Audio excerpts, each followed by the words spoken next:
Hey Jay, Tim with Tierfon Orbital here. I just wanted to give you a quick rundown on the hilt that you purchased. Excuse me.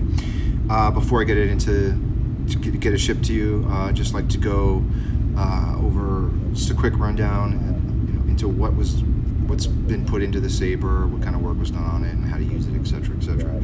It's going to be very similar to another fine gentleman in our community, Jeremy, Solo Sabers. Basic, same format as his videos. I'm just ripping him off essentially, and I hope he's okay with that. So this is the Elysium Dawn. I call it that. You can call it whatever you want. It's yours now, man. It's an all aluminum hilt. This is built with modular parts from the Custom Saber Shop. It has been weathered already. I would call this like medium weathering. Okay, I put a clear coat over the weathering, so it's not gonna like rub off really easily. You know, as you use it, you'll probably see some rubbing marks, where it's being held and used, right? And I like that. I think it gives a hilt character when you start to see those kinds of marks. But yeah, it's been light to mid weathered. There's just some small details on the outside. These set screws have been heat stained. I just put a little beauty ring down here with some copper accents. I don't know if you can see that. Yeah, that's pretty much it. I mean, it's a very sturdy hilt. Your aux is back here. This is a ball tactile switch. Your main firing button is here. I made this as well. This is a custom momentary switch. It's a copper shell around a resin core, and in the middle of the resin is just a steel pin, and that will act as your fire button.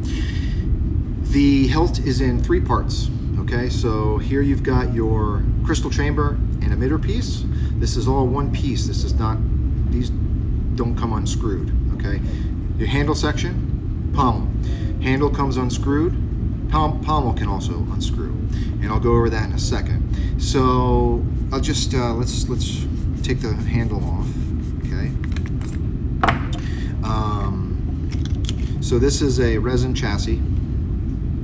I designed this for the MHS, my MHS builds. It's got kill switch, USB. This is your speaker PCB, positive and negative for your speaker. Because the Proffi is a little bit higher up in the chassis, what I like to do is modify the Proffi so you can still access a USB port with just through the pommel. Okay, and what that means is all I did was I created basically my own USB jumper. Okay, it's just a male USB that plugs into the Proffieboard. It's wired through the end of the chassis, and I put a female USB here, and that's where you're going to plug in your USB cord to upload new fonts, upload configs, do any kind of serial monitor or testing with the Proffieboard. This is not a charge port. You cannot charge your Saber through Proffi USB. You'll have to remove your battery and charge that externally. Negative is up here by the spring, and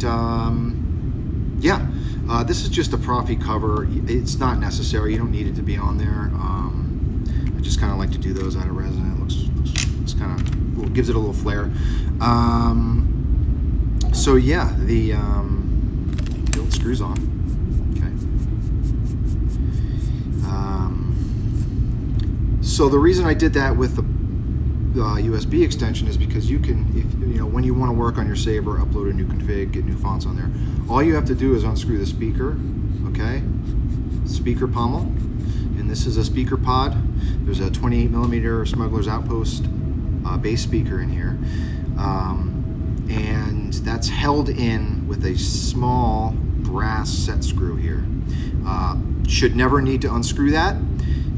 The speaker just lives in there, and it makes contact through these pogo pins.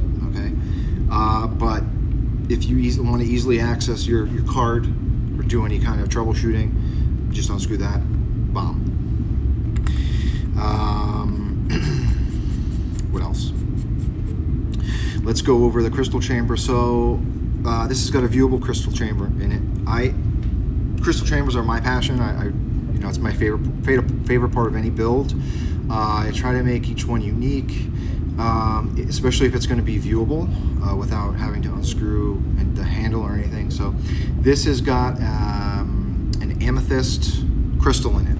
It's actually two amethyst points that have been fused together with some resin, clear resin, and you can't really see it. Light's not that good here, but we'll see it when I activate it. The crystal sits in between two Neopixels. You've got a top and a bottom Neopixel to light it. There really was no need to do any kind of fracturing with the crystal.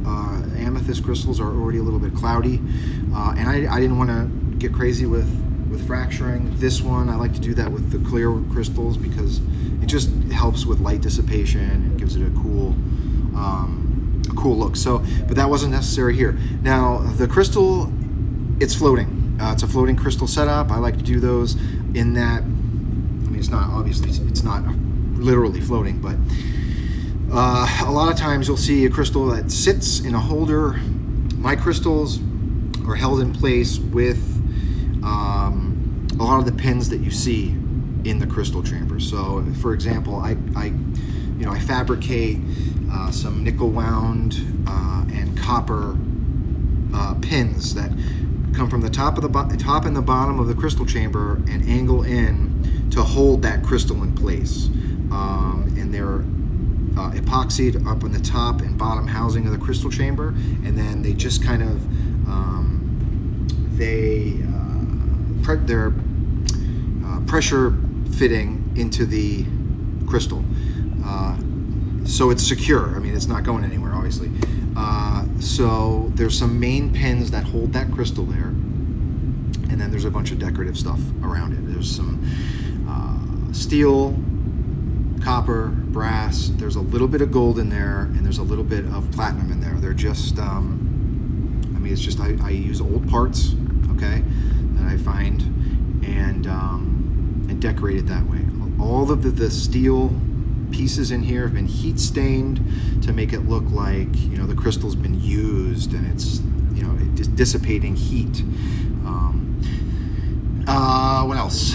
So yeah, so I mean that's it. That's a pretty quick rundown. Let's activate it. So 2-button setup. You've also got twist to activate and deactivate. So if you want to activate, you just twist it. Okay. 28mm speakers, super loud. To change your fonts, you're going to use the aux button. I've got a bunch of fonts on here. I think I just put on Coda on here. I put my own custom just font sound on it. I'm going to include all of that with this, okay? The majority of these fonts are the free ones that are usually included on FET's SD config, but I've included some extras, okay? Yeah, I popped that in there. This is Coda, I think. Yeah.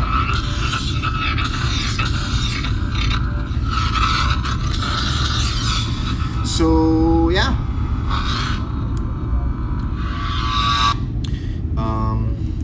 What else?